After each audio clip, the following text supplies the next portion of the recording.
and welcome back to another episode of the Employee to Boss podcast. I am your host, Hayleigh Hayhurst, the owner of Espresso Podcast Production, a full-service podcast agency specializing in editing, marketing, and strategy. I am so excited to be coming to you with a solo episode today. It is 4th of July, so happy holiday. I hope everyone is having a great, safe, fun time. I am currently watching out my window. I have like a view of the Lake Union if you were in Seattle, and they are setting up for the fireworks that will go off tonight, which is so exciting.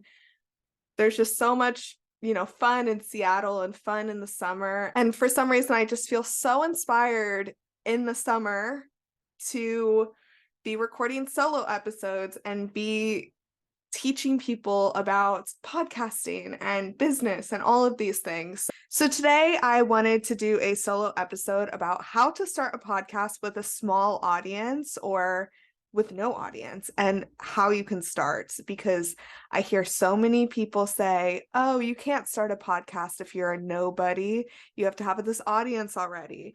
And while, yes, if you do have an audience, it does make it easier, but you can grow your audience. So I'm going to go through 6 steps of how to really, like I said, start your podcast with whatever audience you have now, because you don't need 1 million followers. You don't need 10,000 followers.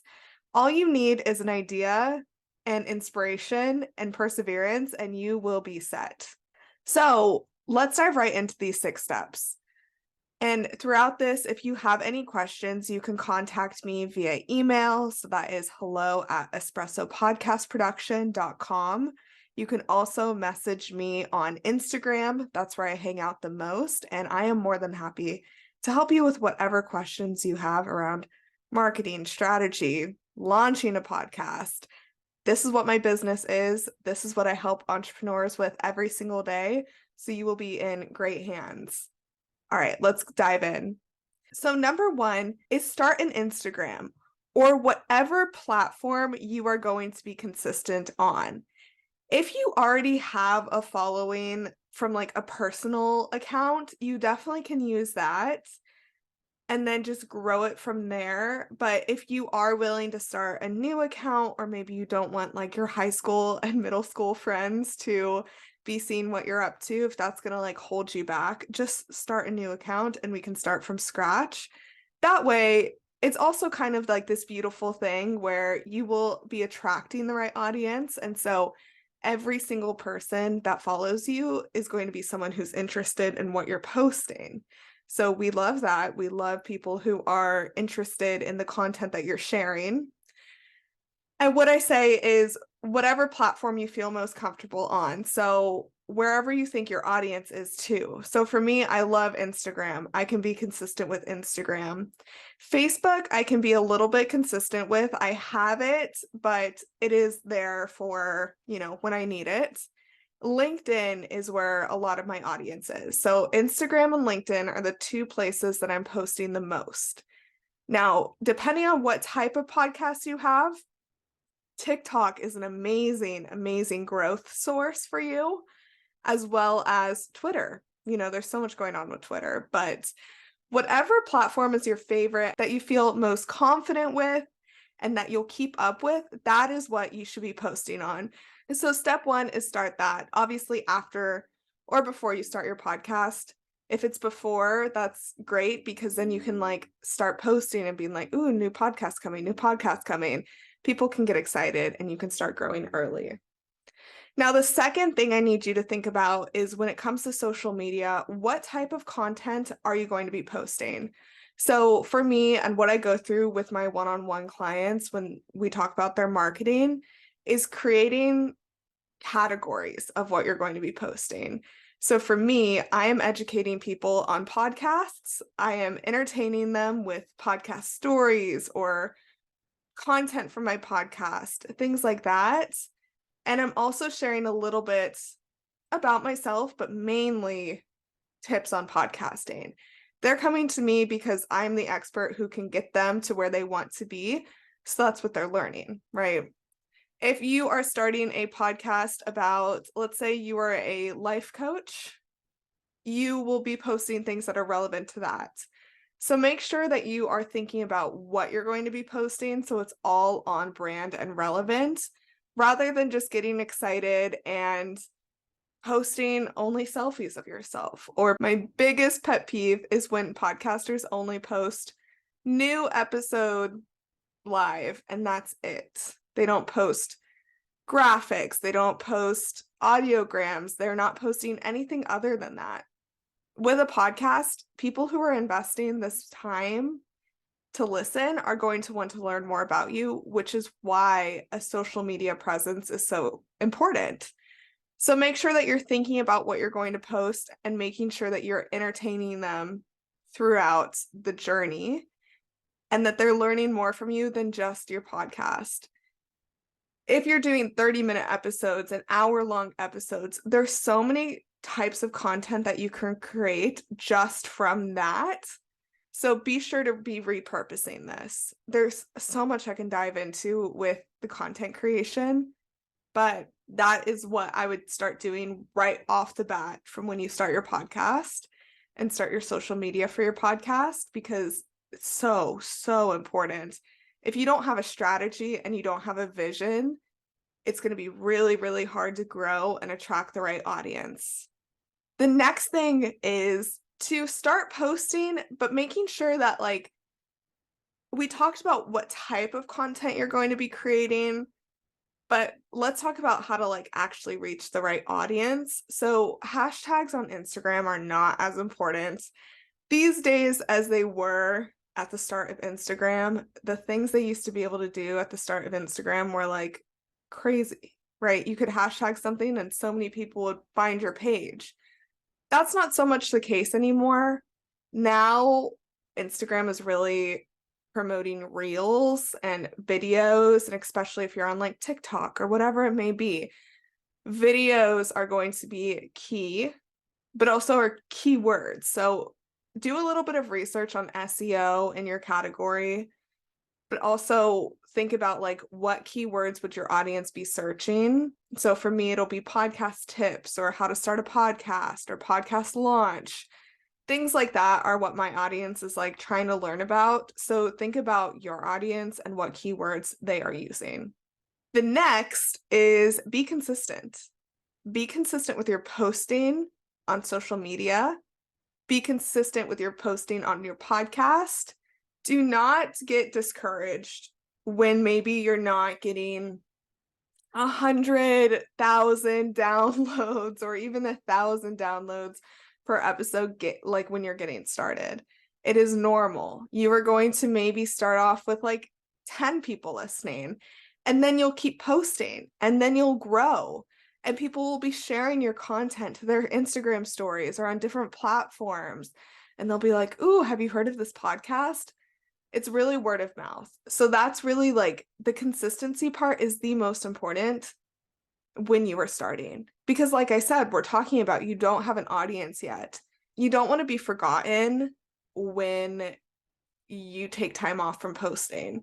So be sure you always have something on your stories. Make sure you always have new content. New content, repurpose content, whatever it be, make sure you are posting. Another platform I've started using is Pinterest for my podcast tips and repurposing a lot of my content there. And consistency is so key there. I have an assistant who is focusing on that, and the growth on there has been amazing, way past what I was expecting. And it all has to do with consistency, taking no days off from posting. So this leads me to the next step, which is batching your content. I'm sure you've heard about this. I talked about this in the last episode with Betsy O'Brien about batching your content, but let's say you get ready, you put on your hair, makeup, jewelry, you just look great, right? You will be able to batch your content then, your video content. So how I break it up is I record my video content on a day that I'm like ready to go. And I'll try to do it for 2 weeks at a time. I'll record some solo episodes. I will record my reels. I will take some photos. I'll create like some graphics from that. So that's my photo day. The next day, or whenever, the next time I need to create content comes up, it's going to be my graphics day. So I go into Canva and I just create some graphics that I know my audience will be interested in. So that could be like, what's the best podcast hosting platform, or microphones that you can use as a beginner. Things like that is going to be my graphic day. And I also write my blog post on that day as well. So really it's just 2 days that cover me for 2 weeks, and I don't have to think about it. If I go on vacation, I'm fine. I have new content. I can schedule everything out. So batch your content. It'll make your life so much easier. And thinking back, you already know what you're going to post because we talked about the categories of the types of content you're posting. That's why that's so important. So when it is your content creation day, you don't have to like bang your head against the wall like, oh my God, what do I post today? I am losing it. You can just go past that and just be like, I am so confident in what I'm posting. I am so confident in my strategy. I am so confident in all of this that I'm just so excited to start this podcast and grow it. Once you start seeing results, you're going to feel inspired. But in the beginning, the results may come slowly. So be prepared for that. Make sure it's something you really want to do before you really dive into it. And my last tip for you is just keep going and keep adapting to the things that are coming at you. What I mean by that is when you start your podcast, it doesn't have to be perfect, right? You can always adapt. I have changed my podcast logo. I'm on my second one. Things like the music you can change, the show vibe you can change, the branding you can change. Nothing has to be perfect. And as you get more professional in the field and get more confident, you might want to outsource your editing. You can come to someone like me who can do that for you. You might want to start working with someone to grow your podcast more, like someone like me who helps you with strategy, and I can coach you on that. So keep going, keep adapting, keep growing, and just keep an open mind and make sure that you are staying on your vision, and the people that you are connecting with and reaching out to and marketing to are people who are going to truly learn from you. I hope that this was helpful. Again, if you have questions, come find me on Instagram. My handle will be in the show notes of this episode. And yeah, just come connect. I love talking with all of you and hearing about your podcasts and all of the things. Podcasting is what I love, so come connect with me. I'll talk to you next time. Thank you for listening to the Employee to Boss podcast. If you made it to the end of this episode, I hope that you implement the actionable steps from this week's experts so you can get started with your business today. Please rate, review, and subscribe to the Employee to Boss podcast on Apple Podcasts, Spotify, YouTube, or wherever you listen to your podcasts. It helps more than you could ever imagine. Remember, a little progress each day leads to big results. We come out with a new episode every Tuesday. To access our show notes, transcripts, and courses, please check out espressopodcastproduction.com.